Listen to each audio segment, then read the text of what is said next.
ഈ വർഷം കൊണ്ട് 10 ടെക്നിക്കൽ സ്കൂൾ ചരിത്രത്തിൽ അപ്പോൾ 10 റെസിഡൻഷ്യൽ ടെക്നിക്കൽ സ്കൂളാണ് കുട്ടികൾ പഠിക്കുന്നത്. ഏറ്റവും നല്ല ഹോസ്റ്റലുകൾ, ഏറ്റവും നല്ല സ്കൂളുകളാക്കി മാറ്റി. ഞങ്ങളൊരു 21,000 കോടി രൂപയുടെ പ്രപ്പോസലാണ് കുട്ടികളുടെ. നല്ല ഹോസ്പിറ്റൽസ് ധാരാളം വന്നു കഴിഞ്ഞു. ഏകദേശം റോഡുകളെല്ലാം നന്നായിക്കൊണ്ടിരിക്കുന്നു. വലിയ പുരോഗതിയാണ്. പിന്നെ പുനർവേഗത്തിൽ 6,300 വീടുകൾ, അതിലിപ്പോൾ 1,200 ഫ്ലാറ്റുകൾ കൊടുക്കാൻ പോകും. You are watching India's first NGO television, Malanad TV India. ഒരു കാര്യം ഞാൻ ഉറപ്പിച്ചു പറയാം, ഇപ്പോ എൻ്റെ വകുപ്പിന്റെ പ്ലാൻ കമ്മീഷനത്തോട് പദ്ധതി തയ്യാറാക്കുക, അത് നടന്ന ചരിത്രമായിരിക്കും കേരളത്തിൽ. തുടങ്ങി വെച്ചത് അതൊരു പ്ലാൻ ഫണ്ടിൽ നമുക്കൊരു വർഷം കിട്ടുന്ന 24 കോടി രൂപ. അതുകൊണ്ടൊന്നും കേരളത്തിന്റെ തീരമായിട്ട് പ്രശ്നം എടുത്തു. 2 കാര്യങ്ങൾ ഇപ്പൊ നമ്മൾ ചെയ്തു. ഒന്ന്, ഞാൻ എൻ്റെ സെക്രട്ടറി ഞങ്ങൾ യൂറോപ്യൻ യൂണിയനുമായിട്ട് ചർച്ച 27 രാജ്യങ്ങളുണ്ട്. അതുപോലെ ഞാൻ ഫ്രാൻസിൽ നിന്ന് പോയി ഡിസ്കഷൻ നടത്തി, ഡൽഹിയിൽ പോയി ഡിസ്കഷൻ നടത്തി. ഞങ്ങളൊരു 21,000 കോടി രൂപയുടെ പ്രപ്പോസലാണ് കിട്ടിയത്. ആ 21,000 കോടിയിൽ കുറച്ച് ഗ്രാൻഡ് ഉണ്ട്, കുറച്ച് ഇൻവെസ്റ്റ്മെന്റ് വരും, കുറച്ച് ലോൺസ് വരും, പല രൂപത്തിൽ. 21,000 കോടി കേരളത്തിലെ ഫിഷറീസ് സെക്ടറിൽ അത്രയും വേണമെന്നില്ല. എൻ്റെ 4 കിട്ടിയാലും വമ്പിച്ചൊരു തീർച്ചയായിട്ടും ഒരു ഭാഗം അത് വന്നാൽ ഇപ്പോ നമ്മൾ കുറേ മുന്നോട്ട് പോയി. ഇപ്പോൾ 10 ടെക്നിക്കൽ സ്കൂൾ 10 വീടിന്റെ കേന്ദ്രമാക്കും. അത് 4 കംപ്ലീറ്റ് ചെയ്തു, 6 പണം. ഈ വർഷം കൊണ്ട് 10 ടെക്നിക്കൽ സ്കൂൾ ചരിത്രത്തിൽ അപ്പോൾ 10 റെസിഡൻഷ്യൽ ടെക്നിക്കൽ സ്കൂളാണ് കുട്ടികൾ പഠിക്കുന്നത്. ഏറ്റവും നല്ല ഹോസ്റ്റലുകൾ, ഏറ്റവും നല്ല സ്കൂളുകളാക്കി മാറ്റി. എല്ലാം പുതിയ സെയിലിംഗ് ഉണ്ടല്ലോ, നമ്മുടെ ഈ വള്ളത്തിൽ കടലിൽ പോകുന്ന സെയിലിംഗ്, അത് ഉൾപ്പെടെ വരാൻ പോകും. ഈ സെയിലിംഗ് ബോട്ടിന്റെ പരിശീലനം കടലിൽ പോകും, അത് ഉൾപ്പെടെയുള്ള പരിശീലനം കൊടുക്കാൻ പോകും. സെയിലിംഗ് സ്കൂൾ ആരംഭിക്കാൻ ഞാൻ ആലോചിച്ചു. ഈ പ്രൊജക്ട് അതെല്ലാം ഉണ്ട്. അപ്പോൾ സ്വാഭാവികമായിട്ടും ഈ ഒരു പ്രൊജക്ട് വരുന്നതോടുകൂടി ഇപ്പൊ സ്കൂളല്ല നമ്പർ 1 ആയി. 57 സ്കൂളുകൾ ഫിഷറീസ് സെക്ടർ വകുപ്പിന്റെ പുതിയത്വം നടന്നു. പൊതുവിദ്യാഭ്യാസം തീരദേശ മേഖല നിരവധിയായ സ്കൂൾ, ഇതൊരു 100-150 സ്കൂളായി. ചെറിയ കാര്യമല്ല. നല്ല ഹോസ്പിറ്റൽസ് ധാരാളം വന്നു കഴിഞ്ഞു. ഏകദേശം റോഡുകളെല്ലാം നന്നായിക്കൊണ്ടിരിക്കുന്നു. വലിയ പുരോഗതിയാണ്. പിന്നെ പുനർവേഗത്തിൽ 6,300 വീടുകൾ, അതിലിപ്പോ 1,200 ഫ്ലാറ്റുകൾ കൊടുക്കാൻ പോകും. ഈ അടുത്ത മാസം കൊടുക്കുക. പിന്നെ ഈ പ്രോജക്റ്റിനകത്ത് നമ്മള് പിന്നെ യൂറോപ്യൻ ഡിസ്കഷൻ നടക്കാൻ നമ്മള് നേരത്തെ കൊടുത്ത ഫ്ലാറ്റുകളുണ്ട്, സുനാമി കാലഘട്ടത്തിൽ കൊടുത്ത ഫ്ലാറ്റുകളൊക്കെ ഒന്ന് പുതുക്കി പണിയാൻ, അല്ലെങ്കിൽ അത് മുടിച്ചു പുതുക്കി പണിയാൻ കഴിയുന്ന ചില കാര്യങ്ങൾ ഇപ്പൊ നമ്മൾ ആലോചിച്ചുകൊണ്ടിരിക്കുന്നത്. അപ്പൊ ആ നിലയിൽ ഫിഷറീസ് സെക്ടറിൽ വമ്പിച്ച ഒരു മാറ്റം വരാൻ വേണ്ടിയുള്ള ഒരു പ്രോജക്റ്റ്, ഒരു പ്രപ്പോസൽ തയ്യാറാക്കുന്ന ഒരു ഭാഗം. രണ്ടാമത്തെ പ്രപ്പോസൽ പറഞ്ഞാൽ നബാർഡുമായി ബന്ധപ്പെട്ട് ഒരു 3,500 കോടിയുടെ ഒരു പ്രോജക്റ്റ് ഞങ്ങളിപ്പോ സബ്മിറ്റ് ചെയ്ത് കഴിഞ്ഞു. അതിന്റെ ഫസ്റ്റ് ഫേസ് ഈ വർഷം ഒരു 500 കോടി രൂപയ്ക്ക് ചെലവാക്കാനാണ് ഉദ്ദേശിക്കുന്നത്. First phase. അപ്പൊ സ്വാഭാവികമായിട്ടും അതിന് അനുവാദം കിട്ടിക്കഴിഞ്ഞാൽ അതിലേക്ക് പോകും. ഈ 2 പ്രോജക്റ്റുകൾ നമ്മൾ പ്രതീക്ഷിക്കുന്ന രൂപത്തിൽ നടപ്പാക്കാൻ കഴിഞ്ഞാൽ പിന്നെ കേരളത്തിൽ ഫിഷറീസ് സെക്ടറിൽ ഈ കാണുന്നൊന്നുമായിരിക്കും. കേരളത്തിന്റെ ഫിഷറീസ് സെക്ടർ ഇന്നുള്ളതിന്റെ ഒരു 50 മടങ്ങ് വ്യത്യാസത്തിലേക്ക് കേരളത്തിലെ ഫിഷറിന്റെ സെക്ടർ. അത് ഞാൻ കോൺസെൻട്രേറ്റ് ചെയ്ത കാര്യങ്ങൾ പറഞ്ഞാൽ അവസാനിപ്പിക്കാം. വിദ്യാഭ്യാസം. ഇപ്പൊ കുഫൂസ് യൂണിവേഴ്സിറ്റി ഇന്ത്യയിലെ തന്നെ മികച്ച യൂണിവേഴ്സിറ്റി ആയിട്ടാണ്. ഈ വർഷം നമ്മള് പിന്നെ ദേശീയ തലത്തിലെ ഏറ്റവും പ്രധാനപ്പെട്ട യൂണിവേഴ്സിറ്റി ഒന്നായി അംഗീകാരം ലഭിച്ചു നമ്മുടെ യൂണിവേഴ്സിറ്റി. അപ്പം അതിന് കുറെ സെന്റേഴ്സ് പുതിയതായിട്ട് തുടങ്ങേണ്ടത്, റിസർച്ച് ഓറിയന്റഡ് ആയിട്ട് പോകുന്നുണ്ട്. ബേസിന്റെ അംഗീകാരം കിട്ടിയിട്ടുണ്ട്, നാക്കിന്റെ അക്രഡിറ്റേഷൻ വന്നു കഴിഞ്ഞു. വലിയ തോതിൽ നമ്മളിപ്പോ ആ യൂണിവേഴ്സിറ്റി മാറി. അത് വലിയ സംഭവം. മറ്റൊരു യൂണിവേഴ്സിറ്റി കിട്ടാത്ത ഇത്. അപ്പം അതൊരു ഭാഗം. ടെക്നിക്കൽ സ്കൂളുകളുടെ ഡെവലപ്മെന്റ്സ് ഞാനൊരു പറഞ്ഞിരുന്നു. ഫിഷർമാൻസ് പഠിക്കുന്ന സ്കൂളുകൾക്കെല്ലാം പുതിയ കിട്ടണം ഒരു ഭാഗത്ത് ചെയ്യുന്നു. ഈ പഠിപ്പിക്കുന്ന വിഷയങ്ങളിലേക്ക് ഫിഷറീസുമായി ബന്ധപ്പെട്ടുള്ള വിഷയങ്ങൾ മറ്റ് രാജ്യങ്ങളിലെ ചില യൂണിവേഴ്സിറ്റികളുമായിട്ട് ടൈപ്പിലേക്ക് പോകാം. നോർവേ, ഫ്രാൻസ്, പല സ്ഥലങ്ങളിലുള്ള യൂണിവേഴ്സിറ്റികളുമായി ഞങ്ങൾ ഡിസ്കഷൻ നടത്തുന്നു. നോർവേയിൽ ഞങ്ങൾ 10 കുട്ടികളെ അങ്ങോട്ട് വിട്ടിട്ടുണ്ട് പഠിക്കാൻ. 1 ഇയർ കോഴ്സ് വിട്ടിട്ടുണ്ട്. അതൊക്കെ ആദ്യത്തെ സംഭവമാണ്. ആദ്യമായി ഇന്ത്യക്ക് പുറത്ത് വിദേശ രാജ്യത്ത് ഇപ്പോൾ 2 കുട്ടികൾ യൂറോപ്പിൽ പോയി പഠിക്കുന്നു. 90 ലക്ഷം രൂപ ഗവൺമെന്റ് കൊടുത്താൽ പഠിപ്പിക്കുന്നു. ഇവിടെ പഠിക്കുന്ന മുഴുവൻ കുട്ടികൾക്കും ഫിഷർമാൻ കുട്ടികൾക്ക് എല്ലാം സൗജന്യമായി പഠിപ്പിക്കുന്നു. നമ്മളപ്പോ ഇപ്പൊ ഉദാഹരണം എൻട്രൻസ് എക്സാം മെഡിക്കൽ സൗജന്യമാണ് 1 ഇയർ കോഴ്സ്, 1 വർഷം. അങ്ങനെ പഠിപ്പിച്ച് 90 കുട്ടികളെ ഈ കാലം ഡോക്ടറാണ്. ഈ വർഷം മാത്രം നമുക്ക് 26 പേർക്ക് എൻട്രൻസ് പാസ്സായി. അപ്പൊ ഫിഷർമാന്റെ മേഖലയിൽ അവരുടെ കുട്ടികൾ പരമാവധി പഠിക്കുക, ഉന്നത വിദ്യാഭ്യാസം നേടുക എന്നതുകൊണ്ട് വലിയ പ്രോത്സാഹനമാണ്. നിങ്ങൾ ഈ കഴിഞ്ഞ ഒരു 6-7 വർഷത്തെ ഒരു കണക്കെടുത്താൽ ഭൂതപൂർവ്വം മാറ്റാൻ പോകുന്നത് ചെറിയ കാര്യമല്ല. ഇപ്പൊ ഞാൻ പറയാം, കേരളത്തിൽ മത്സ്യഫണ്ടും ക്ഷേമനിധിയും ബോർഡും കൂടി കേരളത്തിലെ 14 ജില്ലകളിൽ ഫിഷർമാന്റെ കുട്ടികൾക്ക് ഫുൾ A+ ലഭിച്ച കുട്ടികൾക്ക് 10,000 ലക്ഷക്കണക്കിന് രൂപയാണ് ഇപ്പോൾ പിന്നെ അവാർഡ് പ്രോത്സാഹനം കൊടുക്കുന്നത്. ഞാൻ തന്നെ അതിന്റെ സ്റ്റേറ്റ് ഉദ്ഘാടനം എന്റെ ജില്ലാ ഉദ്ഘാടനം പെട്ടെന്ന് 1000കണക്കിന് കുഞ്ഞുങ്ങളും രക്ഷണത്തിൽ ആവേശത്തോടുക. അപ്പോൾ ഈ കടലോര മേഖലയിൽ ഫിഷറീസ് മേഖലയിൽ ഇന്നൊരു വലിയ മാറ്റം ഞാൻ അന്ന് മനസ്സിലായി. മുഖ്യമന്ത്രി പറഞ്ഞതനുസരിച്ച് 47 മണ്ഡലത്തിൽ ഒരു ഫിഷറീസ് മന്ത്രി നേരിട്ട് പോയി ഞാൻ വിളിച്ചു കൂട്ടി. 10,000കണക്കിന് ഫിഷർമാനെ ഒരു ദിവസം വിളിച്ചു. ആ 47 മണ്ഡലത്തിൽ ആയിരങ്ങളാണ്. ഓൾറെഡി ഞാൻ പോയി. 47 മണ്ഡലങ്ങളിൽ 47 ദിവസം എടുത്തു. ഒരു മണ്ഡലത്തിൽ ഒരു ദിവസം ആ 47 മണ്ഡലങ്ങളിൽ ഞാൻ പോയിട്ട് ആ മണ്ഡലത്തിലെ മുഴുവൻ നോട്ടീസ് അടിച്ചു. അവരെല്ലാം വന്നു. 1000കണക്കിന് ഫിഷർമാൻ വന്നു. അവരുടെ കുട്ടികൾ വന്നു. അവരുടെ പ്രശ്നങ്ങൾ കേട്ടു. ഏതാണ്ട് 36,000 പരാതികൾ അറിയിച്ചു. കോടിക്കണക്കിന് രൂപ പെൻഡിങ് ഉണ്ടെന്ന് തീർത്തു കൊടുത്തു. 2004 മുതലുള്ള ഇൻഷുറൻസ് തുക 59 പേർ കൊടുക്കാനുണ്ട്. 2004 മുതൽ മരിച്ചു പോയവരുടെ കുടുംബമായിട്ട് 2004 മുതലാണ്. അത് ഏതാണ്ട് 15 കോടി രൂപ ഞാൻ മേടിച്ചു കൊടുത്തു. ഇൻഷുറൻസ് കമ്പനി വേണ്ടി അടച്ചു. ഇനിയും രേഖകളില്ലാത്ത, കൊടുക്കാൻ കഴിയാത്ത ഒരു വളരെ 6-7 കേസുകൾ ബാക്കി കൊണ്ട് സെറ്റ് ചെയ്തു. ഇപ്പൊ ആര് മരിച്ചാലും കൃത്യം പൈസ കിട്ടും. മറ്റേ വർഷങ്ങളെ പെൻഡിങ് ആയിരുന്നു. അതെല്ലാം പരിഹരിച്ചു. ഇവരുടെ ഒരുപാട് പെൻഡിങ് കേസെല്ലാം പരിഹരിച്ചു. അവിടെ എല്ലാം ഞാൻ പ്രസംഗിച്ചപ്പോൾ ഞാൻ പറഞ്ഞു കേട്ടു, നിങ്ങളുടെ കുഞ്ഞുങ്ങളെ പഠിക്കും.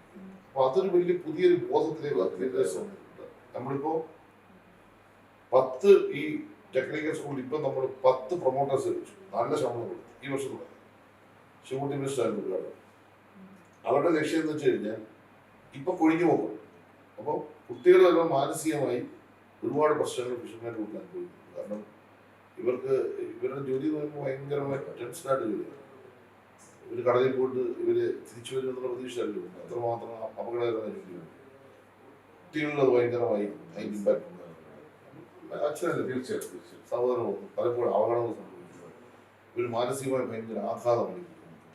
പിന്നെ ഇവർ ദാരിദ്ര്യത്തിൽ ജീവിക്കുന്നതുകൊണ്ട് വീട്ടിലെ പ്രശ്നങ്ങളുണ്ട്. ഭയങ്കരമായ പ്രയാസങ്ങൾ ഇവരിങ്ങനെ ജീവിക്കുന്നു പറഞ്ഞാൽ ഇതിനൊരു നല്ല മേജർ സെക്ടർ ഉള്ള കുട്ടികളും വളരെ സെക്യൂരിറ്റി ഇല്ലാന്ന് തോന്നുന്നുണ്ട്. അപ്പൊ ഇങ്ങനെ വന്നു കഴിഞ്ഞാൽ അവരുടെ തന്നെ ഈ ഒഴിഞ്ഞു പോകും. ഇടയ്ക്ക് വെച്ച് പഠനം നിർത്തി പോകും. അപ്പൊ അങ്ങനെ വന്നപ്പോൾ നമ്മളിപ്പോ നല്ല ഉന്നത വിദ്യാഭ്യാസം ട്രെയിനേഴ്സ് കൗൺസിലേഴ്സ് വെച്ചിട്ട് 10 പേരെ വെച്ചു. നല്ല ശമ്പളം കൊടുത്തു. അവരുടെ ജോലി എന്ന് പറയുന്നത് സ്കൂളിൽ വരുന്ന മുഴുവൻ കുട്ടികൾ കൗൺസിൽ ചെയ്യണം. ഇത് പിന്നെ നമ്മുടെ വലിയ റെസിഡൻഷ്യൽ സ്കൂളുകൾ, കേന്ദ്ര ഗവൺമെന്റ് റെസിഡൻഷ്യൽ സ്കൂളിലുള്ള ചെയ്യണം. ഇനി ഏതെങ്കിലും ഒരു കുട്ടി വരുന്നില്ലെങ്കിൽ ആ വീട്ടിൽ പോകണം. പോയിട്ട് അതിനെ കൊണ്ടുവന്ന് പഠിപ്പിക്കണം. അപ്പൊ %% ഫിഷർമാന്റെ കുട്ടി പഠിക്കണം. അപ്പൊ വിദ്യാഭ്യാസത്തിൽ നമുക്ക് ഭയങ്കരമായൊരു അതിന് മാറ്റമുണ്ട്. ഞാൻ ഉറപ്പിച്ചു പറയാം, നമ്മുടെ ഈ കാലം കഴിഞ്ഞാലും ഇതിന്റെ ഒരു ട്രെൻഡ് ഒരു 4 വർഷം അത്രമാത്രം. പക്ഷെ അടുത്ത വരുന്ന 4,000 എന്നപോലെ കൊണ്ടുപോകണം. ഈ ഒരു ട്രെൻഡ് ഇപ്പം തുടങ്ങി വെച്ച ട്രെൻഡ് അങ്ങോട്ട് കയറുക ഭയങ്കരമായിട്ട് പ്രൂവ് ചെയ്തോണ്ടിരിക്കുന്നത്. ഈ വർഷം ഭയങ്കര. അതാണ് ഞാൻ പറയുന്നത്, ഒറ്റ വർഷം ആദ്യമായിട്ട് 26 പേര് ഡോക്ടർ കിട്ടാൻ വേണ്ടി എൻട്രൻസ് പാസ്സായി. അത് വലിയ സംഭവം. ഫിഷർമാന്റെ അവിടെ ഒരു കുട്ടിയെ ഡോക്ടറാണെന്ന് കാണാൻ പറ്റത്തില്ല. പക്ഷെ ഇപ്പൊ മാറി. ഇപ്പൊ എക്കണോമിക്കലി വലിയ മാറ്റം. ഇപ്പൊ തൊഴിൽ തീരുവെന്നുള്ള പുതിയ പ്രോജക്റ്റ്. അവര് വിദേശ രാജ്യങ്ങളിലേക്ക് നമ്മളിപ്പോ കുട്ടികൾ 37,000 പേര് ഇപ്പൊ രജിസ്റ്റർ ചെയ്തു. അത് 25,000 പേര് അർഹതപ്പെട്ടു. 25,000 പേർക്ക് ട്രെയിനിങ് കൊടുക്കും. അതെന്ന് വെച്ചാൽ ഇപ്പൊ ഉദാഹരണം ഇപ്പോ ദുബൈയിൽ പോകും ഒരാൾ. നമ്മളിപ്പോ നമ്മുടെ ഒഡാപ്പൊക്കെ നമ്മുടെ പിന്നെ നോക്കിയുണ്ട്. നമ്മുടെ ഇപ്പൊ അവിടെ ദുബായ് UAE കേന്ദ്രീകരിച്ചുള്ള ട്രേഡ് കമ്മീഷണർ അതിവിടെ വന്നിട്ട് ഞാൻ അതുകൊണ്ട് സംസാരിച്ചു. ഞങ്ങൾ ഇവരുമായിട്ട് എല്ലാ ആശയങ്ങളും നടത്തിക്കൊണ്ടിരിക്കുക. UAE കംപ്ലീറ്റ്, UAEക്ക് പുറത്ത് അവർക്ക് ജോലി കിട്ടും. ജോലി കിട്ടുന്ന പ്രശ്നം എന്താ വെച്ചാൽ ബേസിക് ആയിട്ടുള്ള ചില പ്രശ്നങ്ങളുണ്ട്. അതാ ഇപ്പം നമ്മൾ ട്രെയിനിങ് കൊടുക്കുന്നത്. ഒന്ന്, മിനിമം കമ്പ്യൂട്ടർ പഠിച്ചുകൊണ്ട് മാത്രമേ ഇല്ല. ഹോസ്പിറ്റാലിറ്റി എന്നത് ഒരു ഇന്റർവ്യൂവിനെ എങ്ങനെ ഫേസ് ചെയ്യണം, ഒരു ഫ്രണ്ട് ഓഫീസ് എങ്ങനെ കൈകാര്യം ചെയ്യും, ഇതെല്ലാം മിനിമം. ചെറിയ ഇംഗ്ലീഷ് ലാംഗ്വേജ് അറിയാം. അതിനോട് ട്രെയിനിങ് കൊടുക്കും. 25,000 ട്രെയിനിങ് കൊടുക്കുന്നത് 3 months ട്രെയിനിങ്. അതിനകത്ത് 1 day ട്രെയിനിങ്. ഒരു ദിവസത്തെ ട്രെയിനിങ് ഇത്രയും കൊടുത്തു കഴിഞ്ഞു. ഇനിയിപ്പം അതിൽ നിന്ന് സെലക്ട് ചെയ്തിട്ട് ഒരു 10,000 മാർക്ക് 3 മാസം വരെ നീണ്ടു നിൽക്കുന്ന ഈ പറഞ്ഞ കാര്യങ്ങൾ ട്രെയിനിങ് കൊടുത്തിട്ട് അവരെ വിദേശ രാജ്യങ്ങളിലേക്കോ അല്ലെങ്കിൽ ഇന്ത്യ കേരളത്തിന് പുറത്തൊക്കെ അവരോട് ജോലിക്ക് വിടുക. പഠിച്ചാൽ മാത്രമല്ല, പഠിക്കുന്നതിനുള്ള സഹായം ചെയ്യുക. പഠിച്ചു കഴിഞ്ഞാൽ അവർക്ക് തൊഴിൽ കൊടുക്കാനുള്ള ഒരു സംവിധാനം. കോസ്റ്റൽ ഏരിയയിൽ ഇംപ്ലിമെന്റ് ചെയ്തിട്ടുള്ള ഒരു വിദ്യാഭ്യാസമായിട്ടുള്ള നവോത്ഥാനമുണ്ട്. അത് തന്നെ നമ്മുടെ ഇപ്പം യൂത്ത് ആൻഡ് വെൽഫെയറും കൂടെ അങ്ങനെ ആയതുകൊണ്ട് കേരളത്തിലെ കുട്ടികളിൽ ടെക്നിക്കൽ വിദ്യാഭ്യാസം പുറം രാജ്യങ്ങളിൽ അല്ലെങ്കിൽ മറ്റ് സംസ്ഥാനങ്ങളിൽ നിന്ന് നേടിയിട്ട് തിരികെ വരുമ്പോൾ ഇപ്പൊ UG ഒക്കെ അംഗീകരിക്കുന്ന ഒരു രീതിയിൽ ഇവർക്ക് ജോലി കിട്ടത്തക്ക രീതിയിൽ വീണ്ടും ഇവിടെ ടെസ്റ്റ് ചെയ്യുന്ന ഒരു സാഹചര്യമുണ്ട്. ഞാൻ പറഞ്ഞു വരുന്നത് പാരാമെഡിക്കൽ കോഴ്സുകളെ കുറിച്ചൊക്കെയാണ്. മറ്റ് സംസ്ഥാനങ്ങളിൽ നിന്ന് പഠിച്ച് അവിടുത്തെ സർട്ടിഫിക്കറ്റ് ഉണ്ടെങ്കിൽ കേരളത്തിൽ ഇപ്പോൾ ഇത് അംഗീകരിച്ച് തുടങ്ങിയിട്ടില്ല. ഗവൺമെന്റ് ജോലി കിട്ടുന്നുണ്ട്. അതിനെന്തെങ്കിലും മാറ്റം ഇപ്പം ഡെയിലി ഈ പറയുന്ന പോലെ സാങ്കേതിക തികവുള്ള ഒരു പരിശീലനം നേടിയ വിദ്യാർത്ഥി എപ്പോഴും നമുക്ക് അസറ്റല്ലേ. ഇന്ത്യക്ക് പുറത്ത് പോയി വരുന്ന കുട്ടികൾക്ക് കേരളത്തിന് പുറത്ത് മറ്റ് സംസ്ഥാനങ്ങളിൽ ഇന്ത്യക്ക് പുറത്ത് പോകുന്നതും ചില പാരാമെഡിക്കൽ കോഴ്സ് എടുക്കുന്നുണ്ട്. അത് സത്യത്തിൽ പിന്നെ എനിക്ക് തോന്നുന്നു നമ്മുടെ ഒരു മികവിനോടൊപ്പം എത്തിയോ എന്നൊരു പരീക്ഷ. അത് ഇപ്പൊ അമേരിക്കയിൽ നമ്മളിപ്പോ ഇവിടുന്ന് പോകുന്ന ഒരാള് എത്ര വലിയ ക്വാളിഫിക്കേഷൻ ഉണ്ടെന്ന് പറഞ്ഞാലും അവരുടെ അപ്പൊ അവരുടെ ഒരു ക്വാളിറ്റി ആയിട്ട് തോന്നുന്നുണ്ടായിരിക്കും. നമ്മുടെ ക്വാളിറ്റി വെച്ചായിരിക്കും ചിലപ്പോൾ ഒരു ടെസ്റ്റ് നടത്തുന്നത്. പിന്നെ ഈ ചില വികസിത രാജ്യങ്ങളിൽ പോയി പഠിക്കുന്നുണ്ടെന്ന് വിചാരിച്ച് അന്യ സംസ്ഥാനങ്ങൾ MBBS ഒന്നും അന്യ സംസ്ഥാനങ്ങളിലൊന്നും പ്രശ്നമല്ല. ഉക്രൈനിൽ പഠിച്ചു അല്ലെങ്കിൽ വേറെ ചില രാജ്യങ്ങളിൽ പഠിച്ചു. അവിടെയൊക്കെ പഠിച്ചതിന്റെ ഒരു ക്വാളിറ്റി എന്താണെന്നുള്ളത് നമുക്കറിയത്തില്ല. അപ്പൊ അതുകൊണ്ടായിരിക്കും ഇവിടെ ചെയ്യുന്നത്. എന്നാൽ ചില വിദേശ രാജ്യത്ത് പോയി പഠിച്ചവർക്ക് അത് വേണോ എന്നൊരു ക്വസ്റ്റ്യൻ ആലോചിക്കാവുന്നതാണ്. കേരളത്തിന്റെ അംഗീകൃത സ്ഥാപനങ്ങളിൽ പഠിച്ചവർക്ക് മാത്രമേ ഇപ്പൊ ഇവിടെ ഗവൺമെന്റ് സർവന്റ് ജോലി കിട്ടുന്നുള്ളൂ. പക്ഷേ ഈ കേരളത്തിൽ തന്നെ ഇപ്പം ഒരുപാട് സ്കൂളുകൾ കോളേജുകൾ വരുന്നുണ്ട് പാരാമെഡിക്കൽ ഇൻസ്റ്റിറ്റ്യൂട്ടാണ്. അവിടെ ഗവൺമെന്റ് സെക്ടറിൽ ജോലി ലഭിക്കില്ല, നിങ്ങൾക്ക് പ്രൈവറ്റ് സെക്ടറിൽ കിട്ടുള്ളൂ എന്ന് പറഞ്ഞിട്ട് തന്നെയാണ് ബിബോക്ക് പോലെയുള്ള ഡിഗ്രികളൊക്കെ ഉണ്ട്. ഈ വൊക്കേഷൻ ഓറിയന്റഡ് ആയിട്ടുള്ള കോഴ്സുകൾ പഠിക്കുമ്പോൾ അവർക്ക് അറിയില്ല. എന്താന്ന് വെച്ചാൽ ഇപ്പൊ കേരളത്തിൽ പുറത്ത് BSc നഴ്സിംഗ് പഠിക്കുന്ന നമ്മുടെ സർക്കാർ കിട്ടും. പാരാമെഡിക്കൽ മേഖലയിൽ വരുന്ന അത് ശ്രദ്ധ. തീർച്ചയായും. എന്തായാലും ഒരുപാട് മലനാട് ദേവി മുന്നോട്ട് വെച്ച വിഷയങ്ങളെല്ലാം ഒരുപാട് ദൂരം മുന്നോട്ട് നിൽക്കുന്നതാണ്. കാരണം ഞങ്ങൾക്ക് ഞങ്ങളുടേതായിട്ടുള്ള അഭിപ്രായ വ്യത്യാസങ്ങളൊന്നുമില്ല. അങ്ങ് ശരിക്കും പറഞ്ഞാൽ ഒരു സംഘാടകൻ എന്നുള്ള നിലയിൽ അങ്ങയുടെ മണ്ഡലത്തിൽ അങ്ങ് ഉപയോഗപ്പെടുത്തിയിട്ടുള്ള ഒരു ദീർഘവീക്ഷണപരതയുള്ള ഇടപെടലുകളുണ്ടായിരുന്നു. അതെനിക്ക് തോന്നുന്നു ഇപ്പം മന്ത്രിയായപ്പോൾ അങ്ങനെ ഒരുപാട് അത് കേരളം മൊത്തം എത്തിക്കാനൊരു ശ്രമം നടത്താൻ സാധിച്ചു എന്നാണ് ഞാൻ സാറിന്റെ എക്സ്പീരിയൻസ്. ഈ മണ്ഡലത്തെ സ്നേഹിക്കുക എന്ന് പറഞ്ഞാൽ അത് ചെറിയൊരു ഒന്ന്. ഞാൻ ജനിച്ചു വളർന്ന സ്ഥലം, എൻ്റെ നാട്ടിലെ ജനങ്ങൾ, അവരെ സേവിക്കാനാണല്ലോ ഞാൻ പൊതുപ്രവർത്തനം. വ്യക്തിപരമായ എൻ്റെ താല്പര്യത്തിന് വേണ്ടി എനിക്ക് പൊതുപ്രവർത്തനം കൊണ്ടതാണ്. ഞാൻ ഇടത്തരം കുടുംബത്തിൽ ജനിച്ചു. എൻ്റെ അപ്പനാണ് സർക്കാർ ജോലിക്കാരൻ. എനിക്ക് സാമാന്യ വിദ്യാഭ്യാസമുണ്ട്. സ്വാഭാവികമായിട്ടും ഞങ്ങളുടെ ഒരു കൾച്ചർ അനുസരിച്ചുള്ള വിദേശ രാജ്യത്ത് ജോലി ചെയ്യും, കുറച്ച് പണമൊക്കെ ഉണ്ടാക്കി അങ്ങനെ ജീവിതം അവസാനിപ്പിച്ചു പോകാന്നുള്ളതല്ലാതെ നമുക്കൊരു പ്രശ്നമൊന്നും പട്ടിണിയും പ്രയാസമൊന്നും പറയാൻ യാതൊരു സാധ്യതയും ഞാൻ കാണുന്നില്ല എൻ്റെ കുടുംബമാണ്. പക്ഷെ ഞാൻ വളരെ ചെറുപ്പത്തിൽ തന്നെ ഏതാണ്ടൊരു 8ാം ക്ലാസ് പഠിക്കുമ്പോൾ തന്നെ ഞാൻ ഫുട്ബോൾ ആരംഭിച്ചു. വളരെ ചെറുപ്പത്തിലെ മനസ്സിൽ കയറിയൊരു ആശയം, അതിന് പറ്റിയതൊരു ആശയം, ഒരു മാർക്സിസ്റ്റ് ആശയമാണ്. പാവങ്ങളോട് നീതി കൊടുക്കുകയും പാവങ്ങളോട് ചേർന്ന് നിൽക്കുന്ന ഒരു കാര്യം. ഇതിന് കാലാന്തരത്തിൽ അതിൻ്റെ പ്രവർത്തിച്ചു വന്നപ്പോൾ അതിൽ പ്രവർത്തിച്ചവർക്ക് എന്തെങ്കിലും മൂല്യക്ഷയം ഉണ്ടായിട്ടുണ്ടെങ്കിൽ അത് പരിശോധിച്ച് പരിഹരിക്കുക എന്നല്ലാതെ അടിസ്ഥാന തത്വത്തിൽ ഒരു മാറ്റം. തീർച്ചയായും അതിൻ്റെ അടിസ്ഥാനപരമായ ആശയങ്ങൾ ഇപ്പോഴും ലോകത്ത് നിലനിർത്തുന്ന പ്രദേശമാണ്. ചിലപ്പോൾ കുറവുകളുണ്ടാകാം, ദൗർബല്യങ്ങൾ കാണാം, അതൊക്കെ പരിഹരിച്ചു പോകാൻ വേണ്ടി. പക്ഷെ ആശയത്തിൻ്റെ പ്രായോഗികതയാണ് ഞാനിപ്പോൾ ആശയം ഉണ്ടെന്ന് പറഞ്ഞില്ല, അത് പ്രായോഗികമായിട്ടെങ്കിലും ഇംപ്ലിമെന്റ് ചെയ്യും. അപ്പൊ മാർക്സിസത്തെ മാറ്റങ്ങൾ വിധേയമാണ്. അതൊരു സമൂഹത്തെ എങ്ങനെ പ്രായോഗികമായിട്ട് നമ്മളൊരു മുതലാളിത്ത സമൂഹത്തിൽ ഒരു ജനാധിപത്യ സംവിധാനത്തിൽ അങ്ങനെ സംവിധാനം ജീവിക്കുമ്പോൾ മാർക്സ് പറഞ്ഞ എല്ലാ ആശയം അതുപോലെ നടപ്പാക്കണമെന്ന് പറയുന്നത് പൊട്ടത്തിലുള്ള നീതി. അത് നടക്കത്തുമില്ല. അതുകൊണ്ടാണ് പാർട്ടി തന്നെ ജനകീയ ജനാധിപത്യ വിപ്ലവത്തിൽ. അപ്പം നമ്മൾ ജനങ്ങൾക്കിടെ പ്രവർത്തിക്കുമ്പോൾ ആദ്യം നമ്മൾ ആരെ വിശ്വാസിക്കുന്നു? എല്ലാ ജനങ്ങളെയും വിശ്വാസം. ഈ നാട്ടിലെ എല്ലാ ജനങ്ങളും, എൻ്റെ കോൺസ്റ്റിറ്റ്യൂൻസിയിലെ എല്ലാ ജനങ്ങളും എൻ്റെ സഹോദരങ്ങളും ഒരു വീട്ടിലെ അംഗങ്ങളാണ്. അവരുടെക്ക് ഒരു വ്യത്യസ്തത എനിക്കില്ല. നിങ്ങൾ ഇന്നോടെ വന്ന് കണ്ടു ആർക്കും യൂട്യൂബ് കയറാം, ബെഡ്റൂമിൽ കയറാം, ഇരിക്കാം, ഭക്ഷണം കഴിക്കാം, ആരോടും പറയാം. അങ്ങനെ ഒരു തടസ്സമില്ല. അത് വർഷങ്ങളായി ഞാൻ എൻ്റെ വീട്ടിൽ കാണിക്കുന്നത് മാത്രമേ അതെൻ്റെ വീട്ടിൽ തുടങ്ങണം. അല്ലാതെ ഇവിടെ വരുമ്പോൾ എൻ്റെ ഭാര്യ തെക്കോട്ടും മക്കൾ വടക്കോട്ടും വരുന്നവരോട് മോശം സംസാരിക്കുക. വരുന്നവരെല്ലാം ഇവിടെ വരുന്ന എന്നോടുള്ള ഭയം കൊണ്ടല്ല, എന്നെ ഇഷ്ടപ്പെടുന്നതുകൊണ്ടും അവരെന്നെ സ്നേഹിക്കുന്നതുകൊണ്ടും ഞാൻ ജനപ്രതിനിധി തന്നെ അവരോട് നീതി കാണിക്കുന്നതുകൊണ്ടും. അല്ലാതെ രാവിലെ ഇവിടെ വന്ന് ഹരിചര്യനെ കണ്ടിട്ട് തൊഴുതേച്ച് പോകണമെന്ന് എനിക്ക് എഴുതി വെച്ചിട്ടുണ്ട്. നാളെ അവർ ഇവിടെ വരാതിരിക്കണമെങ്കിൽ ഞാൻ അവരോട് ഇടപെടുന്ന മോശമാണ് വരുത്തില്ല. അപ്പൊ ആദ്യം നമ്മൾ അവരെ സഹായിക്കുക, അവരെ സേവിക്കുക. ആ ഒരു സേവനം ഇപ്പൊ തുടങ്ങുന്നില്ല. MLA ആകുന്നതിന് മുമ്പ് തന്നെ ആ സേവനം പാർട്ടി രംഗത്ത് നേതാവായിരിക്കുമ്പോഴും ചോദന വിളിക്കുമ്പോഴും ഇവിടെ ആളുകൾ സംസാരിക്കുക, ആലോചിക്കുകയും ഒരു ഭാഗം. അപ്പൊ അവരുടെ എല്ലാ പ്രശ്നങ്ങളിലും ഇടപെടാൻ നിന്ന പരമാവധി ആപത്തിൽ ഓടിച്ചേക്കാം. അതെൻ്റെ ഒരു പോളിസി. 2000 പിള്ളേർ ഞാനൊന്നും നോക്കിയില്ല, ഞാൻ വരുന്നതെന്നൊക്കെ. അന്നേരം എൻ്റെ ഒരു സ്ഥാനമൊന്നും. ഞാൻ എൻ്റെ ജനങ്ങളെ രക്ഷിക്കുക. അപകടകരമായ അവസ്ഥ വന്നു, വെള്ളം കയറി, പ്രളയമായി, ആയിരക്കണക്കിന് ആൾക്ക് മരണസാധ്യത. ഞാൻ ലോകത്തോട് സംസാരിച്ചു. ഒരുപക്ഷെ തെറ്റായിരിക്കും. ആ സമയത്ത് എന്നെ പോലെ ആളെന്ന പക്വതയിലധികം സരിച്ചിരിയാലും പക്വത നഷ്ടപ്പെട്ടു പോയെന്ന് പറ്റി ചോദിച്ചു. പക്ഷെ അന്നേരം പക്വതയെ കൊണ്ടിരുന്നാൽ എൻ്റെ കാര്യം നടക്കില്ല. അന്നേരം MLA ആളുടെ സ്ഥാനമല്ല എനിക്ക് വരുന്നത്. അതൊക്കെ അവിടെ കിടന്നത്. അതൊക്കെ നാളെ വരും പോകും. അപ്പം എൻ്റെ മുമ്പുള്ള പ്രശ്നം എന്ന് പറഞ്ഞാൽ എൻ്റെ ആളുകളെ രക്ഷിക്കണം, നിലവിളിക്കുക, രാത്രി നിലവിളിക്കുക, രക്ഷപ്പെടാൻ പാടില്ല. അപ്പോൾ ഹെലികോപ്റ്റർ വിടാം, മത്സ്യത്തൊഴിലാളിയെ കൊണ്ട് നമ്മൾ ഇന്നലെ കാണാൻ കയറ്റി. പിന്നെ എയർലിഫ്റ്റിംഗ് വേണം, എയർലിഫ്റ്റിംഗ് വേണമെങ്കിൽ എന്ത് ചെയ്യണം? ഹെലികോപ്റ്റർ വേണം. ഹെലികോപ്റ്റർ ന്യായം പറയാം അതിൻ്റെ ആളുകൾ. അപ്പോൾ പ്രശ്നമായി ഞാൻ സംസാരിച്ചു. പിന്നെ ഹെലികോപ്റ്റർ താഴണം, ഒരു 1.5 ലക്ഷം ആൾക്ക് ഭക്ഷണം, മരുന്ന്, വസ്ത്രമെല്ലാം ആകാശം വഴി കൊടുത്തു. കാരണം വണ്ടി ഓടത്തില്ലല്ലോ, റോഡ് മുഴുവൻ ബ്ലോക്കായി കിടക്കുക. അവിടെ നമ്മൾ താത്വികമായി വിശദീകരിച്ചുകൊണ്ട് നിൽക്കട്ടെ എന്ന് പറയാനൊന്നും പറ്റില്ല.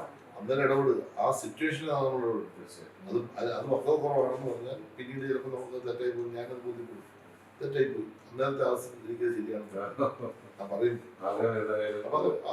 കോവിഡ് വന്നു. ഈ മണ്ഡലത്തിൽ കോവിഡിന്റെ നടത്തിയ പ്രവർത്തനങ്ങൾ അഭിമാനകരമാണ്. എത്ര സെന്ററാണ് സെഞ്ചുറി ആശുപത്രി എടുത്ത്, വലിയ ഹോസ്പിറ്റൽ കുട്ടികളെ അതെടുത്ത് ഏറ്റവും ജില്ലയിലെ ഏറ്റവും പിന്നെ കോവിഡ് സെന്റർ എല്ലാ ദിവസവും ഡെയിലി 1000 പേർക്ക് ഫുഡ് കൊടുക്കും. എൻ്റെ കാരണം ഡെയിലി 2 വർഷം അത് വിശ്വസിക്കുന്നത്. 1000 പേർക്ക് 6 അടുക്കളയിൽ നിന്ന് എല്ലാ ദിവസവും രാവിലെ ഭക്ഷണം കൊടുക്കും. വീട്ടിൽ കൊണ്ടു കൊടുക്കുക, പുറത്തിറങ്ങാൻ പറ്റുന്നില്ല. ജീവൻ പണയം വെച്ച് നമ്മുടെ വോളണ്ടിയർമാർ പാസ്പോർട്ട് പോയി. അത് പബ്ലിസിറ്റിക്ക് വേണ്ടിയല്ല. 6 അടുക്കള ഞാൻ ചെയ്തിട്ടുണ്ട്. 6 അടുക്കള, ഒരൊറ്റയാണ് പട്ടിണിക്കാരനെന്ന് പറഞ്ഞ ആൾക്കാർ ഭക്ഷണം ഫോൺ അവൻ്റെ വീട്ടിൽ ഭക്ഷണം. ഒരു വർഷം 75 ലക്ഷം രൂപയാണ് ഏറ്റവും കുറഞ്ഞത്. എന്നിട്ട് 1.5 കോടി രൂപ ആ പദ്ധതി. അടുക്കള എപ്പോഴും ഉണ്ട് ഭക്ഷണം മരുന്ന്. അപ്പോൾ കോവിഡ് വന്നപ്പോൾ ജനങ്ങളെ അവരുടെ ഒപ്പം നിൽക്കേണ്ടത്. കോവിഡ് വന്നു, നമുക്ക് കോവിഡ് പിടിക്കും എന്ന് പറഞ്ഞുകൊണ്ട് എനിക്ക് ഡൽഹി പോലും 2 പ്രാവശ്യം വെള്ളത്തിലിറങ്ങി ഈ വെള്ളപ്പൊക്കം സമയത്ത്. നമ്മൾ നമ്മുടെ പിന്നെ ഭാവിയെ പറ്റി അറിയില്ല. നാട്ടിൽ ജനങ്ങളുടെ ആവശ്യങ്ങൾ വന്നാൽ അവരോടൊപ്പം സഞ്ചരിക്കുക. അത് ഏത് ഘട്ടത്തിൽ ജീവിക്കും, അതാണ് വിശ്വാസം. പിന്നെ 3ാമത്തെ ഭാഗമാണ് വികസനം. വികസനത്തിൽ അവസരം കിട്ടിയാൽ നമ്മൾ അത് നിൽക്കേണ്ട ഉത്തരവാദിത്തപ്പെട്ട ജനപ്രതിനിധി ജോലി ചെയ്യും. ഈ പ്രാക്ടിക്കൽ നമ്മളിപ്പോൾ പ്രായോഗികമാണ്. ഇവിടെ നിന്നെല്ലാം ഏതെല്ലാം സോഴ്സിൽ നമുക്ക് പണം കിട്ടും. ഞാൻ ഇപ്പം ജനപ്രതിനിധിയായിരുന്നു. ഞാൻ 25 വർഷം മുമ്പ് ജില്ലാ പഞ്ചായത്ത് ബ്ലോക്ക് പഞ്ചായത്ത് മുമ്പ് പ്രസിഡന്റ്. MLA ഒരു വികസനത്തിൽ എനിക്ക് പണമില്ലാത്ത 18 രൂപ ചോദിച്ചു നീ പണം അത് കണ്ടെത്തണം. അതാണ് തല. അത് കണ്ടെത്തണം. അത് കണ്ടെത്താൻ സോഴ്സ് അവിടെ നമ്മൾ എവിടെയാണ് ആ സാധനം കിടക്കുന്നത്? കുട്ടനാട് റൈസ് പാർക്ക് എന്റെ മണ്ഡലത്തിൽ അത് വേറൊരു സ്ഥലത്ത് പോയ അവിടെ ഭൂമിയില്ല. ഞാനിവിടെ 5 ഏക്കർ സ്ഥലം കണ്ടെത്തി അന്നത്തെ മന്ത്രിയോട് വന്ന് ഞങ്ങൾ അവിടെ 5 ഏക്കർ സ്ഥലം എടുത്ത് കൊടുത്ത് കുട്ടനാട് റൈസ് പാർക്കിന് വേണ്ടി ഒരു വ്യവസായം 10,000 കോടി ജോലി കിട്ടും. ഞാനിവിടെ കൊണ്ടുവന്നു. സമ്പൂർണ്ണ കുടിയുള്ള പദ്ധതി. 1 മീറ്റർ പൈപ്പില്ലാതെ ഇങ്ങോട്ട് കൊണ്ടുവന്നു. പൈപ്പ് കണക്ഷൻ ഇല്ല. ഇന്ന് 10 പഞ്ചായത്ത് മുനിസിപ്പാലിറ്റിയും അതിന്റെ വർക്ക് തീരാറായി, നടന്നുകൊണ്ടിരിക്കും. ഏറെക്കുറെ എല്ലായി 36 കോടിക്ക് അതിന്റെ വാട്ടർ ട്രീറ്റ്മെന്റ് പ്ലാന്റ് പദ്ധതി ടാങ്കിന്റെ പണി ഏറ്റവും വലിയ മോഡൽ ട്രീറ്റ്മെന്റ് പ്ലാന്റ് എല്ലാ PHC ഉയർത്തി, എല്ലാ PHC പുതിയ കെട്ടിടം വെച്ചു. 100 കോടി ജില്ലാശുപത്രി പണം തീരാറായി. ആയുർവേദ ഹോസ്പിറ്റൽ പണിതു, പുതിയ പണം തീരാറായി നടന്നുകൊണ്ടിരിക്കുക. ജില്ലാ താലൂക്ക് ആയുർവേദ ഹോസ്പിറ്റൽ, ഹോമിയോ ആശുപത്രി എല്ലാം പുതിയ കെട്ടിടം. ഈ അങ്ങനെ കിട്ടുന്ന പണി വില്ലേജ് ഓഫീസർക്ക് എല്ലാം പുതിയ കെട്ടിടം. ഈ അനുവദിക്കപ്പെടുന്ന 2 കെട്ടിടം അത് പൈസ അനുവദിച്ചു. You are watching India's first NGO television, Malanad TV India.